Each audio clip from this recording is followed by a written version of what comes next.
Hi అండి, ఏం చేస్తున్నారు? అందరూ బాగున్నారా? Welcome to Sunita's world.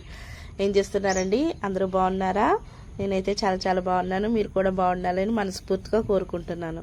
అలాగే నా ఛానల్ కనుక ఎవరైనా కొత్తగా చూస్తున్నట్టయితే ప్లీజ్ సబ్స్క్రైబ్ చేసుకోండి, అలాగే లైక్ చేయండి. మీరు ఇచ్చే చిన్న లైక్ వల్ల నా వీడియోస్ అనేవి మరింత ఎదురుగా వెళ్తూ ఉంటాయండి. శ్రావణ మాసంలో ప్రతి శుక్రవారం విశిష్టమైనదే కదండి. నేనైతే ఇది తొలి శుక్రవారం చేసిన పూజండి. అయితే వీడియో అప్లోడ్ చేశాను కానీ బై మిస్టేక్ డిలీట్ అయిపోయిందండి. మళ్ళీ అప్లోడ్ చేస్తున్నాను అనమాట. మీ అందరూ నాకు సపోర్ట్ చేస్తారని పూర్తిగా కోరుకుంటున్నాను. శ్రావణ మాసం అంటేనే అమ్మవారికి ప్రీతికరమైంది కదండి. శ్రీ మహాలక్ష్మి కటాక్షం మీ అందరికీ ఉండాలని మనస్ఫూర్తిగా కోరుకుంటున్నాను. శ్రావణ మాసంలో వచ్చే శుక్రవారాలన్నీ 4 వారాలు చాలా విశిష్టమైనవండి. అందులోనూ అమ్మవారికి ఇలా గడపకి పసుపు రాసి పిండి ముగ్గు వేసుకుని బొట్లు పెడితే చాలా ఇష్టం అండి. ఈ శుక్రవారం అనే కాదు, ప్రతి శుక్రవారం ఇలా చేసుకుంటే చాలా మంచిది. అందులోనూ శ్రావణ శుక్రవారం ఇంకా మంచిది. ఇలా చేసుకుంటే మనకు పూజలు అదిని. శ్రావణ మాసంలో వచ్చే వారం ప్రతి శుక్రవారం నేను 4 వారాలు తప్పనిసరిగా చేసుకుంటూ ఉంటాను వీలైనంత మట్టికి. అమ్మవారికి చాలా ఇష్టమైన మాసం అండి. అమ్మవారు శ్రీ మహాలక్ష్మి అమ్మవారు అయినటువంటి విష్ణుమూర్తి జన్మ నక్షత్రం శ్రవణ నక్షత్రం. ఆ పేరుతో వచ్చేటటువంటి శ్రావణ మాసం అంటే అమ్మవారికి ఇంకా ప్రీతికరం అన్నమాట.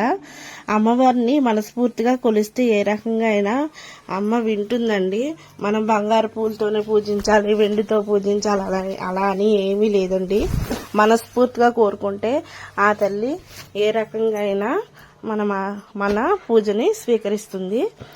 అయితే ఇంకా నేను గడపకి ఇలాగా పసుపు రాసేసుకుని పిండి ముగ్గు వేసేసుకుని బొట్టు అయితే పెట్టుకుంటున్నాను అనమాట. కుంకుమ బొట్లు మనకి ఇలాగా పూజలు లేదా మనం ఇంట్లో చేసుకునే వారాలప్పుడు కొంచెం పని హడావిడి అది లేకుండా ముందు రోజే మనం పనుల్ని పూర్తి చేసేసుకుంటే చాలా సులువుగా ఉంటుంది. నేను అందుకే లక్షవారం రోజునే మొత్తం అన్ని పనులు చేసేసుకుని మాఫింగ్ అది పెట్టేసుకుని బయట గుమ్మాలు కూడా తుడిచేసుకుని కడిగేసుకుని ముగ్గులు అవి పెట్టేసుకుంటూ ఉంటాను. ఇంకా ఆ రోజున మట్టికి గడపకి పసుపు రాసుకుని ఇలా అయితే ముగ్గులు అయితే పెట్టుకుంటూ ఉంటాను అనమాట. లక్ష్మీదేవికి ఇష్టం అన్నమాట ఇలాగా. అలాగే ఇంకా పూజగాడికి సంబంధించి అన్నీ చదువుతున్నానండి. ఇంకా దేవుడికి పసుపు రాసి గంధం రాసి బొట్లు పెడదామని చెప్పేసి కూర్చున్నాను. నేను గంధంలో కొంచెం జవ్వాది పౌడర్ అనేది కలుపుకుంటానండి. సుగంధ పరిమళంగా ఉంటుంది. ఈ రకంగా కలుపుకున్నట్టయితే చాలా మైండ్కి రిలాక్స్గా ఉన్నట్టు కూడా అనిపిస్తూ ఉంటుంది. నాకైతే అలా అనిపిస్తుందండి.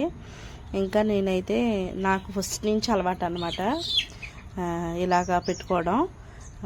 విఘ్నేశ్వరుడు, గౌరీదేవి, లక్ష్మీదేవి, చిన్నగా గోమాత విగ్రహం ఇలాగా ఒక ప్లేట్లో పెట్టుకుని పసుపు రాసుకుని బొట్లు పెట్టుకుంటాను. గంధం బొట్లు పెట్టుకుని కుంకుమ బొట్లు అయ్యి పెట్టుకుంటూ ఉంటాను అనమాట. ఫస్ట్ నుంచి నాకు ఇది అలవాటు అయిపోయింది.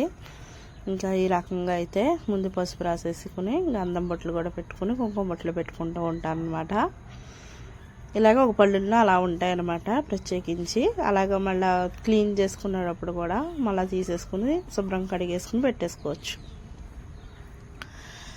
ఇంకా ఆ రకంగా అయితే దేవుడి దగ్గర అన్నీ సదిరేసుకుని పువ్వులు, మామిడి ఆకులు అన్నీ పెట్టేసుకున్నాను. దేవుడి దగ్గర వండిన ప్రసాదాలు కూడా పెట్టేసుకున్నానండి. అంటే నేను దేవుడి దగ్గర శ్రావణ శుక్రవారం అంటేనే పూజలతో పాటు ప్రసాదాలు కూడా చాలా ఇంపార్టెంట్ కదండి. నేనైతే పులిహార, క్షీరాన్నము, శనగలు, సలివిడి, వడపప్పు ఈ రకంగా అయితే పెట్టుకుని తాంబూలం కూడా పెట్టుకుని జాకెట్ ముక్క తాంబూలం అమ్మవారికి, లక్ష్మీ అమ్మవారికి పెట్టుకున్నాను అనమాట. ఇంకా పూజ అయితే మొదలు పెట్టుకున్నానులేండి. శ్రావణ మాసం అంటేనే 4 వారాలు చాలా విశిష్టమైనవి. సో లక్ష్మీదేవికి పూజ అయితే చేసుకుంటున్నాను అనమాట. ఇంకా అలాగా అమ్మవారికి అంటే మా దేవుడికి అది కొంచెం చిన్నదిలేండి. అది అంటే మా ఈశాన్య మూలకు పెట్టుకోవాలి కదా, నేను ఆ రకంగానే పెట్టుకున్నాను.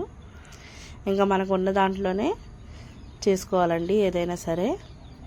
నాకు చాలా ఇష్టం ఇలాగా పూజల దగ్గర ఎలా ఉన్నా అడ్జస్ట్ అవ్వాలి, చేసుకోవాలి. ఉన్నంత దాంట్లో మనం బాగా అలంకరించుకోవాలి, పూజ అనేది చేసుకోవాలి. సో ఈ రకంగా అయితే నేను మొదటి శ్రావణ శుక్రవారం పూజ అయితే చేసుకున్నాను. మీ అందరికీ ఈ వీడియో నచ్చినట్టయితే లైక్ చేయండి, అలాగే షేర్ చేయండి, కామెంట్ చేయండి, సబ్స్క్రైబ్ చేసుకోవడం అసలు మర్చిపోవద్దు. Thank you. Keep watching.